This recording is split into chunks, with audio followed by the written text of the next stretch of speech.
How is corruption, or the perception of it in the judiciary, impacting people's faith in the judicial system on the continent?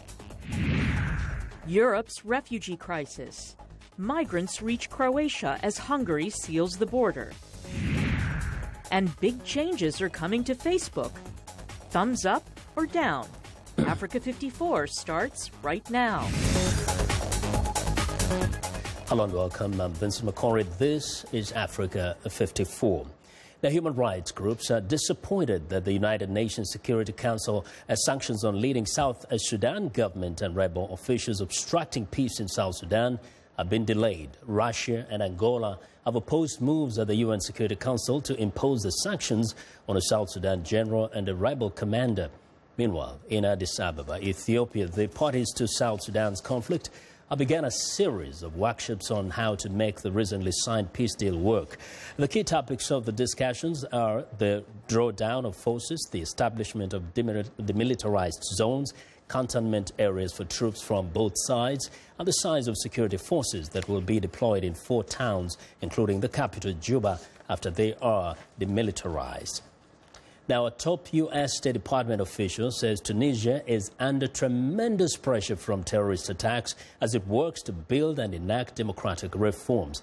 Assistant Secretary for Democracy, Human Rights and Labor, Tom Malinowski, who visited Tunis this month, tells VOA some of that pressure is from neighboring Libya, where attacks by Islamic State-affiliated militants have worsened since the region's instability. VOA's State Department correspondent Pam Dawkins reports. Tunisia has done many of the right things, including holding free elections and creating space for civil society, says Assistant Secretary Tom Malinowski. But he warns these reforms are being challenged. It is under tremendous pressure right now from a wave of terrorist attacks, which I think are targeting Tunisia precisely because it's taken these courageous steps forward in democracy. In June, a gunman killed 38 people in Tunisia's coastal resort city of Sousa. Tunisian authorities say the gunman trained at a militant camp in Libya. Tunisia is cursed in part by being close to Libya. It shares a very long border with Libya, and given the situation in Libya with ISIL gaining a foothold in parts of that country, the chaos that we are trying to end or mitigate, it has created a situation that Tunisia is bearing the brunt of. To lessen the impact of Libya's instability, Tunisia is building a wall along part of its border with the country. Terrorists can get trained in Libya, weapons can get smuggled between Libya and Tunisia. The border is pretty much open. Analyst Karim Mesran says he does not believe in walls. Instead, he favors better investment in Libya to help the country deal with instability. Also, say other analysts like Sarah Foyer, some of Tunisia's problems are internal. It can build all the walls that it wants, and I certainly sympathize with the impulse to do that. But at some point it also has to deal with security threats emanating from within its borders. Thousands of Islamic State fighters in Iraq and Syria are thought to be from Tunisia. Foyer says the best thing the U.S. can do to help Tunisia is continue to back its political reforms. Tunisia's trying to proceed along this bumpy path to democracy, and the concern is that it's harder to do that if you have a real security threat emanating. Malinowski says Washington has been stepping up assistance to Tunisia to help the government better monitor the flow of people in and out of the country and get better intelligence information. Pam Dawkins, VOA News, the State Department. Well, Ghanaian authorities are investigating 34 judges for taking bribes and extortion in the biggest corruption scandal to hit the West African nation's judicial system in decades. 12 High Court judges and 22 senior judges have been captured on video by investigative journalist Anas Aremu Anas with the newspaper Crusading Guide. Ghana's Judicial Council, headed by the Chief Justice Georgina Wood, has suspended the 22 junior judges. 14 of them have appealed to the Supreme Court against their suspension, saying it was contrary to law and due process because transcripts of the video that were submitted by the journalists were not made available to them. The expose has unsettled a country which prides itself on the efficacy and impartiality of its judiciary. Now, for some insights into how deep corruption runs in Ghana's judiciary and what must be done, Nana Osei Bonsu, chairman of Ghana Anti-Corruption Coalition, is joining me now. Mr. Osei Bonsu, welcome to Africa 54. Thank you very much, sir. Yes, now, I'm honored to be invited by you. You're welcome. Now, you know, some after this exposure have actually said on the streets of Accra that actually corruption is literally in the bone marrow of most of the judges and magistrates in the system. What do you say? Well, I mean, the expose has rattled the entire country, and, you know, there's always been a perception that corruption is rampant in the judiciary. But we always know that perception is more than reality. But at least for the time being, some have been captured in the cake. But the consolation is that there were others who also refused. So at least it's all not that lost yet. But we are yet to see the depth and magnitude of what the corruption at that level in the judiciary. Now, at what level it is. Yes. Now, we know that Ghana has actually been enjoying a very good reputation on the international transparency level. It has been seen as ranking quite high compared to a number of African countries. How damaging might this become to that country? Well, I mean, as you said, compared to other countries, is that what we want to always to be compared to the bad apples? No, we want to be compared with the good. So as much as transparency is better than others, we will want it to be at the highest level. So we expect that the people entrusted with some respect and, you know, rules and regulations to manage the fair system of the law should be above reproach. So this is what has really caused concern. But as I said, because of the general perception over the years that the corruption is at the height of the judiciary, this expose may give the reality to the fact, and then people will come to terms that it's not all that bad, or it's not all that as we had always anticipated, and also to afford the country the opportunity to create the avenues and institutional framework to eradicate this endemic that is eating the country. What's your assessment of the immediate steps that have been taken by the judiciary itself and the government? Oh, we think that is great that the Chief Justice has initiated immediate action and suspended those they think are, you know. But we also have to make sure that individual privacy and rights are not breached upon and that they're protected. But I think it's for the public good that everything is exposed to the public to know, so the whole entire country will see the bad apples and we see the level and the depth of the corruption, and also that the right of the citizen will be protected as well. Well, in terms of confidence in the system, what could be done eventually to really restore confidence? Because some have said if you're wealthy in Ghana, you can buy justice. Yeah, to boost confidence is prosecution. You have institutional framework already in place, but the resource for the institutions to participate or to do what they need to do had been not been available, either the technical skills or the financial resources to do what they do. And then even when they have done to the level where you need prosecution, it has not happened. So the people's confidence level have been lowered to the point that they think that nothing will ever be done so far as prosecution. So what we're looking for is, can we review our institutional framework and see whether we have the capacity to prosecute, in the sense that if there's no prosecution angle, where you have the SHRAG, the Center for Human Rights, Justice and all, if that cannot happen, then let's create the independent prosecutor office who would handle all investigations and prosecute those who are found wanting and found with their pants down. Mr. Osei Bonsu, what role should organizations like yours play, and what have you been doing about this? Our role normally is to educate the public, the awareness, and to create in the minds of the public that it's not a one-man championship game. It's a collective effort of the citizenry and the institutions.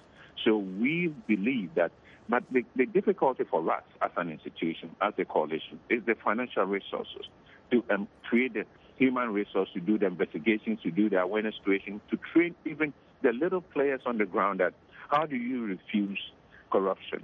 How do you refuse a demand?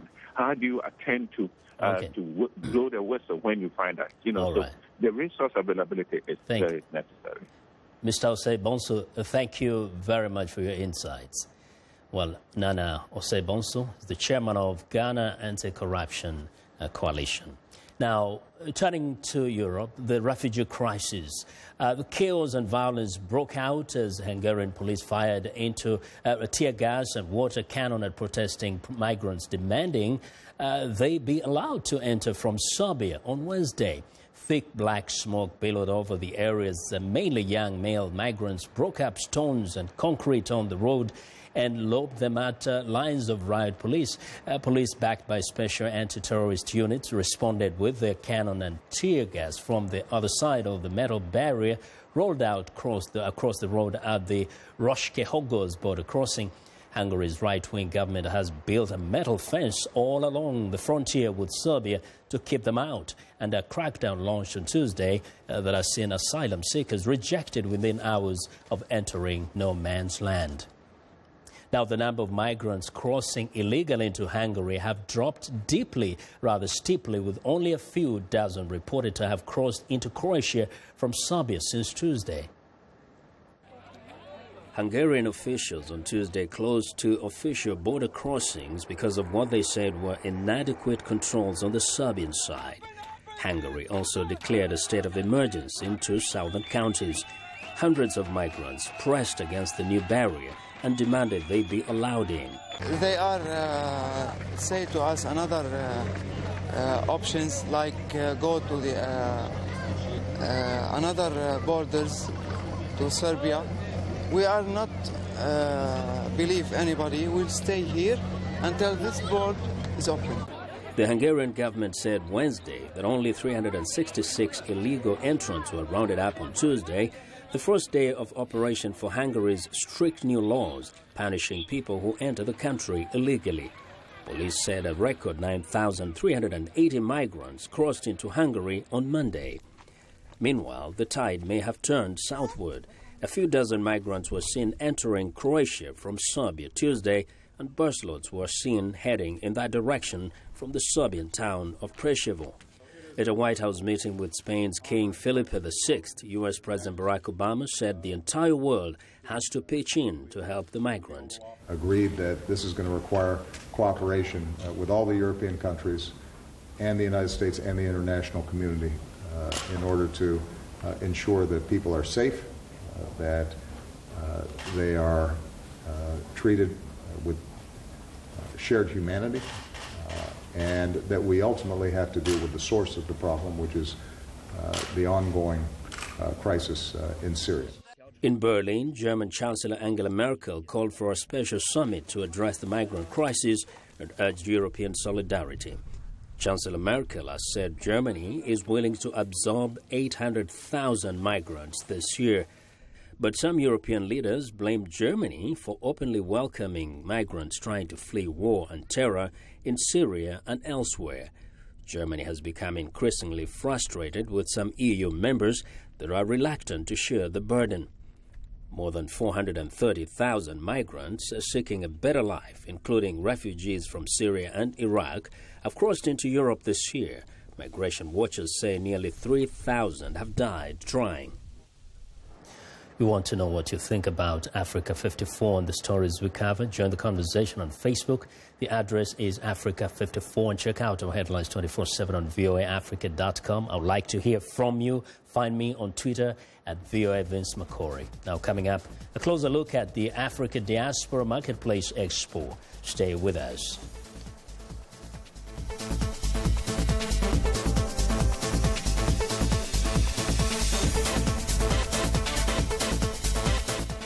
Health news and notes. This is Living Better. Dementia affects some 35 million people around the world.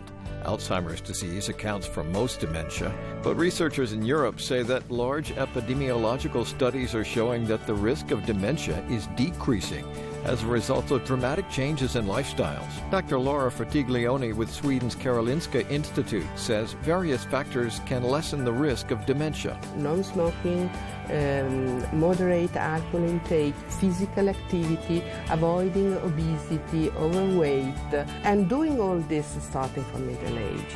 And here's Professor Carol Brain at the University of Cambridge. Older people are much more prone to changes in the blood vessels of the brain. The researchers stress that there is no surefire way to prevent dementia, but anti-smoking efforts and healthier lifestyles starting at an earlier age are improving brain health. I'm Martin Seacrest for VOA's Living Better.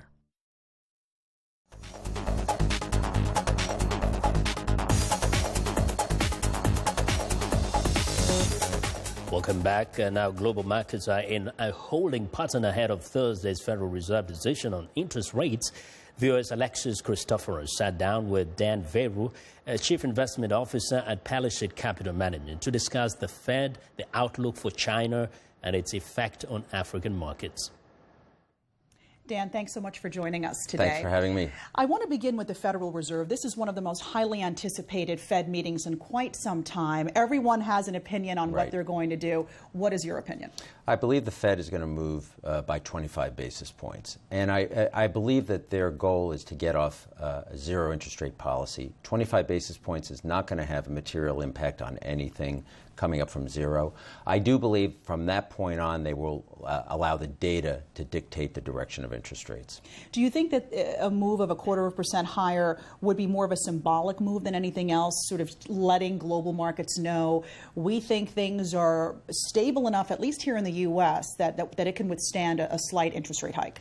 That's exactly right. It sends the message that the crisis is over, that the economy, while not at growth rates that we would like it to be, is on the mend, and we are off a zero interest rate policy. It's no longer needed.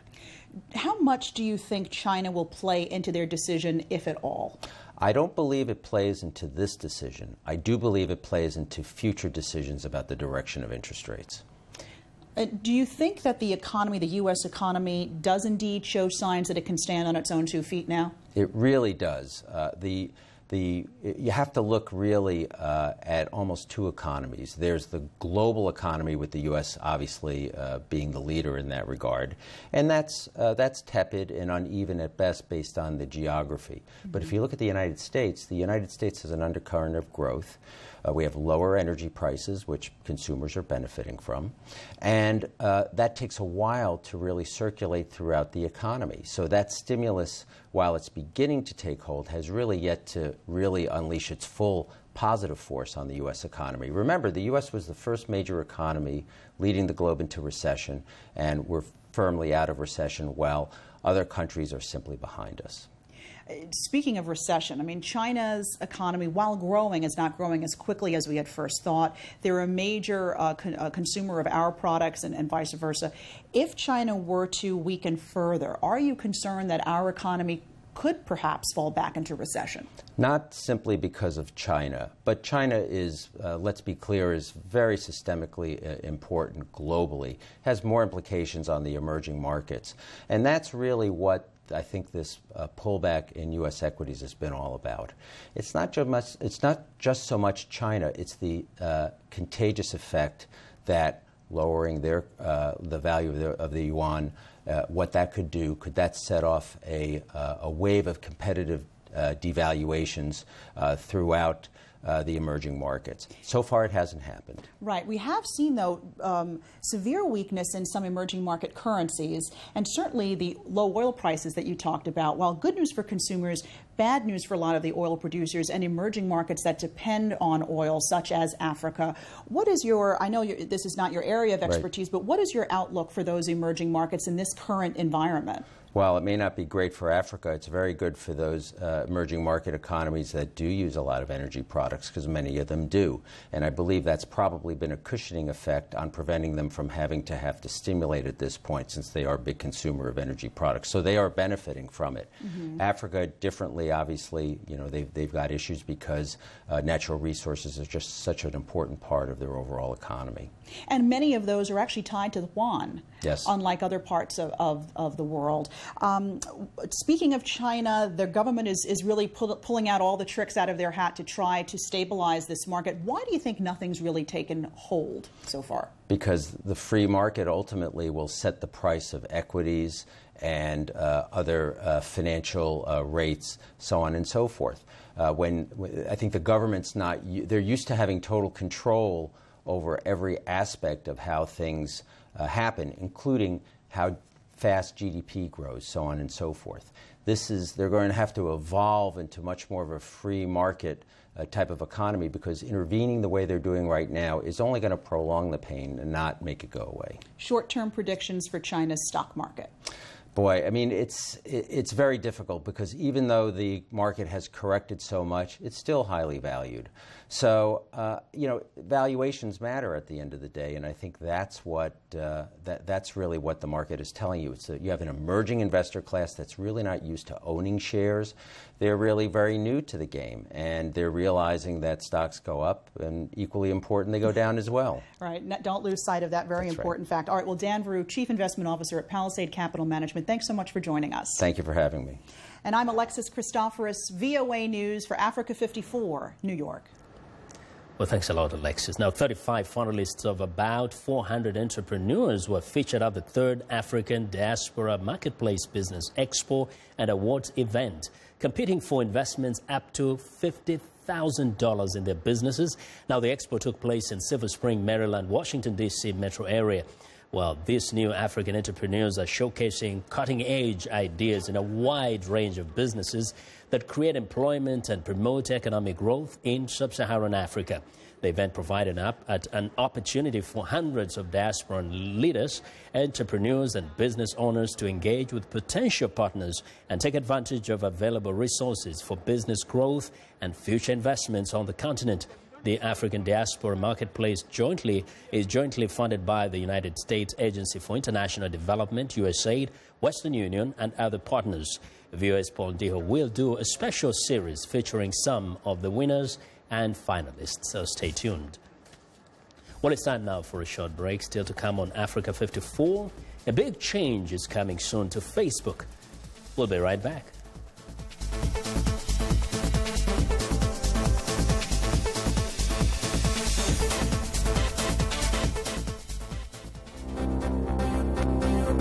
If you've just joined us, I'm Mariama Diallo, and here is a quick recap of today's headlines. With them for the release of Chibok. In Nigeria, the government says it might consider offering amnesty to Boko Haram prisoners if they return their abducted Chibok girls. In Ghana, authorities are investigating 34 judges for taking bribes and extortion in the country's biggest corruption scandal in decades. Zimbabwean President Robert Mugabe summons his MPs after reading the wrong speech at the opening of Parliament. Finally, in Libya, the country's internationally recognized government rejects amendments in a draft of a UN-backed peace deal with rivals. That's all for today. Thanks for watching. We'll see you next time.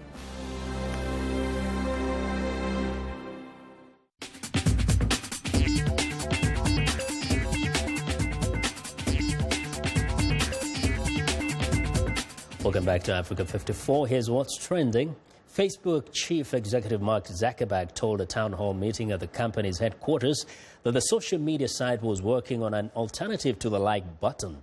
Zuckerberg said the new button wouldn't simply be a dislike button, but something more nuanced. Instead, he said the new alternative to the iconic thumbs up button that appears next to the posts would allow users to express a broader range of emotions about content on the site, especially when the content being shared was bad news. Stay tuned. Next up, Kim Kardashian, Kanye West, Nicki Minaj and Julia Roberts were among the A-list crowd to attend the Givenchy show at the New York Fashion Week. Kardashian showed off her baby bump in a sheer black, while Minaj struck a sultry pose in animal print.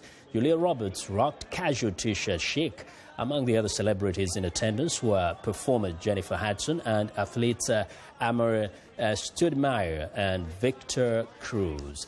And in other Fashion Week news, a new crop of young women are determined to increase visibility of disabled models, challenging the narrow standards of beauty of the fashion industry. Among them is pioneering Australian model Madeleine Stewart, who has Down syndrome. The 18-year-old redhead wore 2 designs during her runway debut. Another model working for the FTL Motor Show is Micaiah Dion, who is suffering from alopecia since the age of 18. Now, while the disease made her lose all her hair, she did not give up on her dream of becoming a professional model. Shaoli Ayers, a model born with 1 arm, also said she had her share of rejections. FTL Motor aims to showcase new talents in fashion and modeling fields. That is what is trending today. Now, the Inner City Youth Orchestra of Los Angeles highlights the talents of minority young people in neighborhoods often seen as plagued with crime and violence. Mike O'Sullivan joined the orchestra in rehearsal and reports the young musicians are using their music to send a message.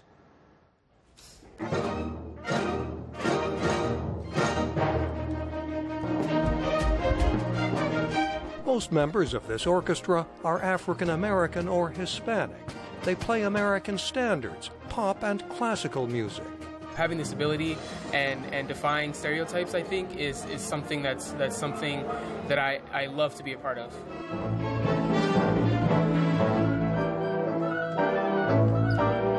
The musicians have performed at LA's Disney Concert Hall and at major events in Los Angeles and Washington, where they share their love of music. Well, to me, it just feels like I'm just soaring, and it has me wrapped up in it. Bass player Daquan Robinson says the orchestra has changed in the 6 years since it started. To see how it had grown from 9 to 80 plus was like mind-blowing. Founding conductor Charles Dickerson says this orchestra is open to anyone aged 10 to 25 who has a basic understanding of their instrument. The orchestra, he says, is one way to get the world to listen. Just like any kids in any other community who are striving to make a statement that they are important too and that their community is important. Glory! Yeah. Glory! A men's chorus rehearses for a special performance to highlight the deaths of young black men at the hands of police in separate incidents around the United States. Orchestra members say they hope the harmonies they achieve in their performances can also send a message. Mike O'Sullivan, VOA News, Los Angeles. And that's our show. Thanks for watching. Good night.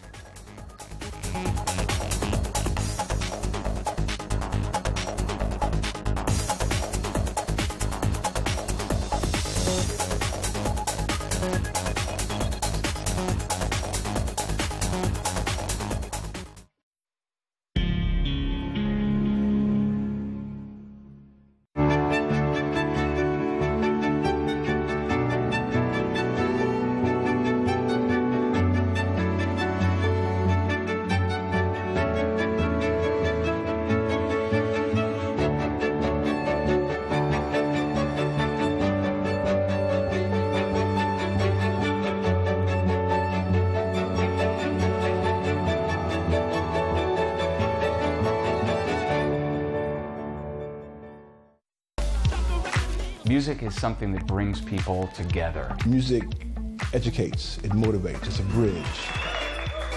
Music. Ali. On VOA. I am Sheikh Sali, host and senior editor of VOA's international call-in talk show, Straight Talk Africa. The issues that we discuss are pertinent to most people on the African continent.